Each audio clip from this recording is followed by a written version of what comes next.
السلام عليكم ورحمة الله وبركاته. وأنا حذيفة حكي channel كذا ونسألنا وحذيفة vlogs كسر هذا channel كنا فضلا هذا channel كعصب تاي سبسكرايب نوصار فيديو قدر كيشلنا لايك نوصار أدبو ما سنتي صاحبه ومركله iyo حذيفة vlogs waan ogahay dad badan oo asxaabtayda waxay weydiinayaan xagan ku maqnaa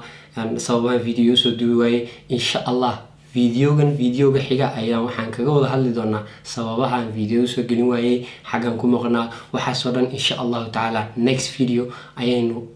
si fiican ugu lafaguri doonaa hadduu Allah u daliilado waxaan videoga ugu talagalay in aan idin kula wadaago farxadda bishan barakeysan insha Allah taala ee noo bilaami doonta caawa amba beritole hadduu Allah u daliilado waxaan idin rajaynayaa idinka iyo anigaba in aynu farxad iyo bashbash iyo barwaaqe ku gaadhno bisheeda hadduu Allah u daliilado bishanna aynu si wanaagsan ugu dhameysano waxaan sidoo kale u ducaynaynaa dhammaan eheladeeni iyo dadkii aan jeclayn ee ay u suuroob weeday inay nala soomaan soonkan oo Ilaahay subxaanahu wa ta'ala oofsaday Allah naxariistii janno ka waraabiyo dhammaantooda waxaan mar koobaad iyo mar labaad iyo mar saddexaad baan ilaahay رمضان مبارك idinka iyo dhammaan eheladiinaba farxad ku wada sooma hadduu Allah u daliilado bishani waa bishii khayrka bishani waa bishii cibaadada bishani waa bisha waxyaabo badan siyaabo badan looga faa'iideysan karo hadduu Allah u daliilado Soomaalidu sidoodaba ma haystaan dawlado caawiya oo bilaha barakeysan dadkooda duruufaysan garab istaaga balse wuxuu Ilaahay noogu barakeeyay oo noogu irsaaqay inaan haysano dhalinyar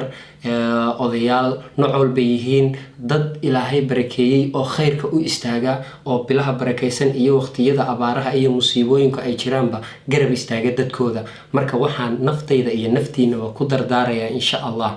nooc walba yahay organizationada dadka lagu afurinayo ee la yiraahdo afuri walaalkaaga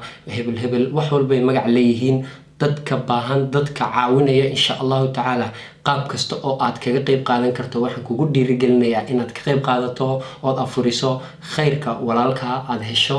haddaad hal qof afuriso macnaheedu waxay tahay qofkaas ajirkiisa kala wada helaysaa insha Allah taala waxaan idinka iyo nafteydaba ku boorinayaa inaynu ka faa'iideysano bishan barakeysan nooc walba qaab kasta oo uga faa'iideysan karno aynu uga faa'iideysano insha Allah taala waxaan mar koobaad iyo mar labaad iyo mar saddexaad aan la soo koobi karin aan idin leeyahay Ramadan Mubaarak idinka iyo dhammaan eheladiinaba aad baan idin jeclahay insha Allah taala intaan ku kulmi doono videoga xigana insha Allah khayr fara badan ayaan ugu dhaafayaa Ramadan Mubaarak